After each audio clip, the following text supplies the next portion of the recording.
morning, welcome to my going to work interview makeup tutorial. It's mostly for Gabriella, but if you're not Gabriella, you can still watch. So I already washed and moisturized my face. Today I'm going to court to observe a hearing, so I'm doing serious makeup. This is a primer sample I got from Smashbox. Normally, if I just have like one small professional thing, I just use this, and then I don't use primer and I don't use foundation. I just use this BB cream and I put it on with my hands, and it's really fast. For this foundation, I found that it works best with a brush. When picking a foundation that is your right color, you should, a lot of people match it to their face, which makes sense. But what they teach you at the beauty store is you should actually match it to your neck, because a lot of people's necks are just a little bit lighter than their face. And the reason I'm going around like this is because it helps me not have lines of streaky where the brush was. Oh, while I'm doing my makeup, I always take my eyelash curler and I put it in the crook of my knee, right there, so that it can warm up. Some people will put it, blow it with a blow dryer, but for me, I get too scared of that. Well, and I don't really keep my blow dryer handy, so it's easier to just put it in my knee. Okay. Next, I'm going to prime my eyelids. I use this Ulta Beauty eyelid primer, because you only use a tiny bit at a time.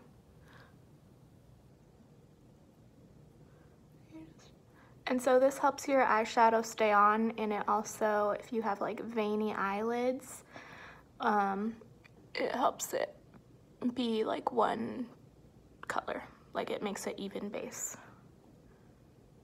for your eyeshadow.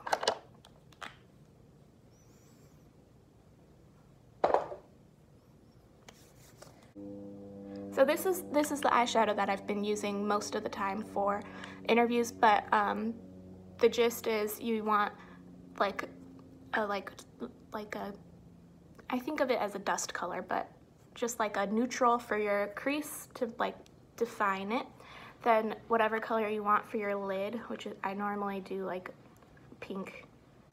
So for the crease, I like to take a round puffy brush and then tap it off and then go like this. And they say you should keep your eyes open when you do this.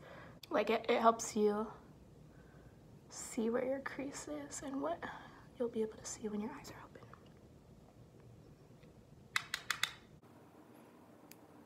So you see, and then you blend.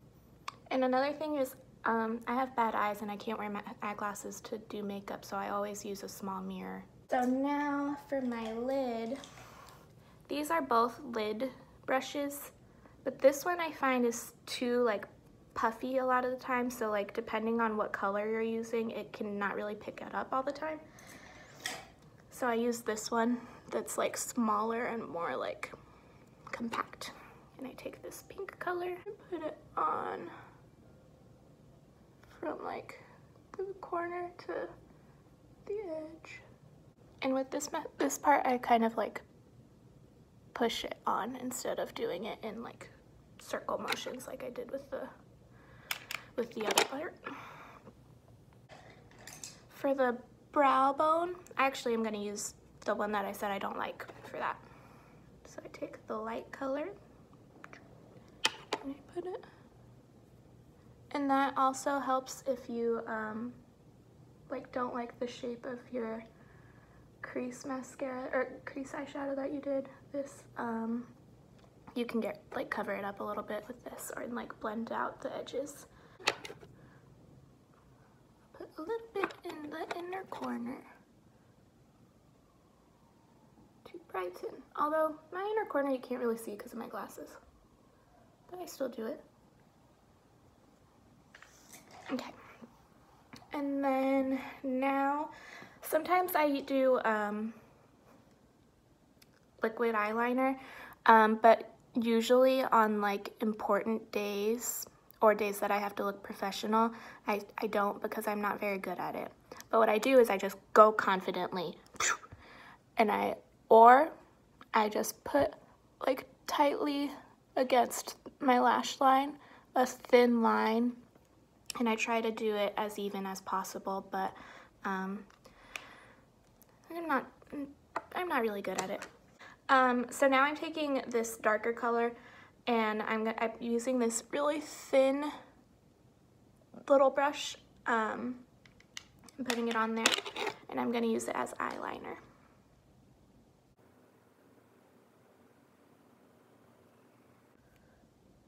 And the nice thing about using a brush like this is it's very forgiving. And then if you accidentally do too thick a line on one, I just thicken up the other one. And then this is nice because it's eyeshadow, so it's like pretty subtle. Now I'll take this and I'll just blend out the part that's on the edge. Okay, so now I'm gonna do my contour, which I use for that. I have this old eyeshadow palette that I've had since middle school. I just blend it to help define my cheekbones.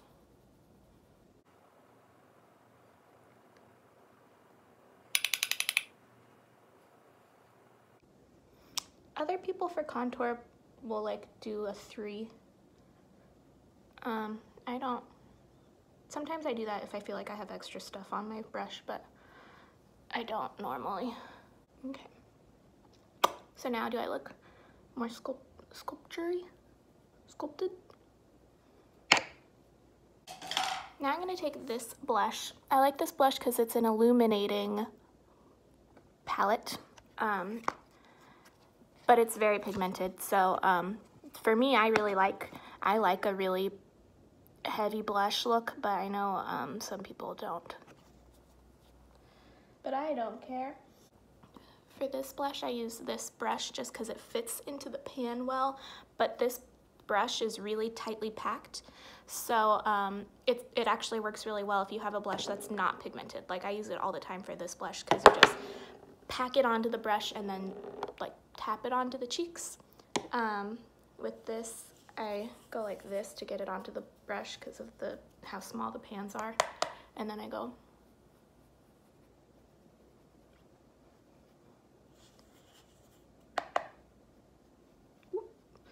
And it looks very intense, but don't worry. Ooh, maybe it's too much. Oh well. And then I put some up there. Oh God, I made a mistake. Okay. But you take this one and fix it a little bit. And for some reason, I feel like I always look at my blush initially and I'm like, ooh. But then by the time I like get to school and stuff, you can't even really see it. Although maybe you can, and I should chill out. But if you do make a mistake, you can always take your foundation brush or like put a little bit of foundation on your hands and just do this to kind of use whatever product is on there and just like use the brush to blend it out. See, looks kind of normal, I think. Hard to tell in this light. Maybe it's not normal. Well, what I'm gonna do, and that was a very orange blush. So now I'm gonna I'll take this blush, ooh, and just to kind of mute it and to blend out some more. And this is helpful if you haven't plucked your eyebrows because it makes a more defined, a more defined area that is like, oh, this is where my eyebrow is. And so it looks more polished. That part, and then I take the spoolie part and I brush it through to help it get the color all the way even. Now I spray it with setting spray. And I do that before I do my mascara, if I remember, because that way I don't have to worry about my mascara still being wet and like getting on my rest of my face. So now I'm gonna take my eyelash curler. I do one at the base, one at the middle, one at the top.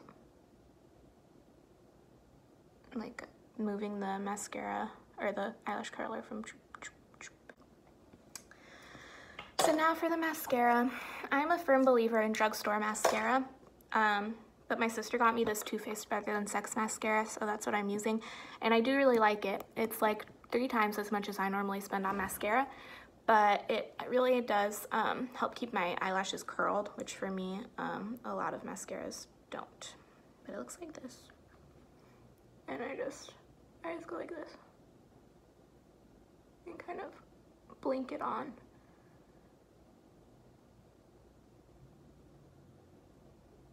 And I put extra on the tips because I like for it to look like go out.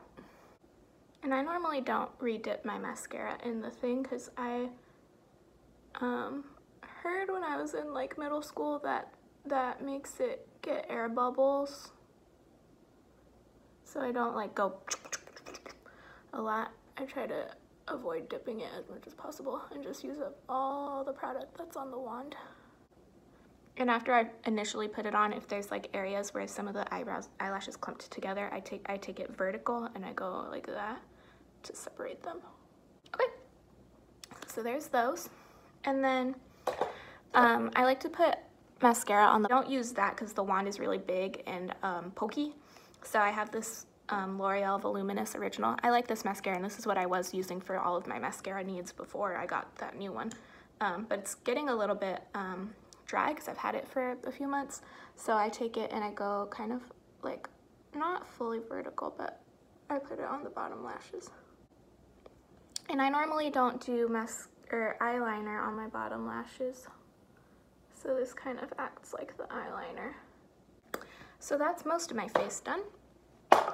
And then I've had Vaseline on my lips this whole time because I always put it on first thing in the morning because my lips are really dry. So now it's kind of soaked in. And then I take, this is my always interview, almost every time I do a professional thing, I wear this Cami Matte X lip thing from ColourPop. And then I have this lip liner in Lumiere. And I don't really know where my lips end. So I go around this like lighter color on the bottom. And I fill it in, and then I do the same thing I do on the Cupid's bow, like that, and then I go around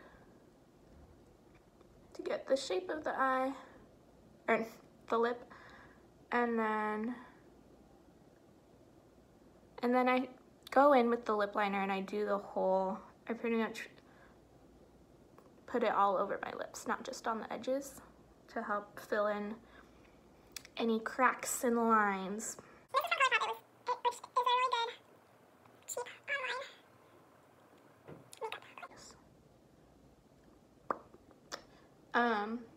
But if I don't use this, I pretty much always do like a light pink or like a dusty mauve. Am I forgetting anything? No, I think that's it. And then even if I wear my hair down, or hair up, I always put it down first to see if my makeup looks finished, because I think it helps. So that's all. Now I'm gonna go put on a blazer and go to court. Bye.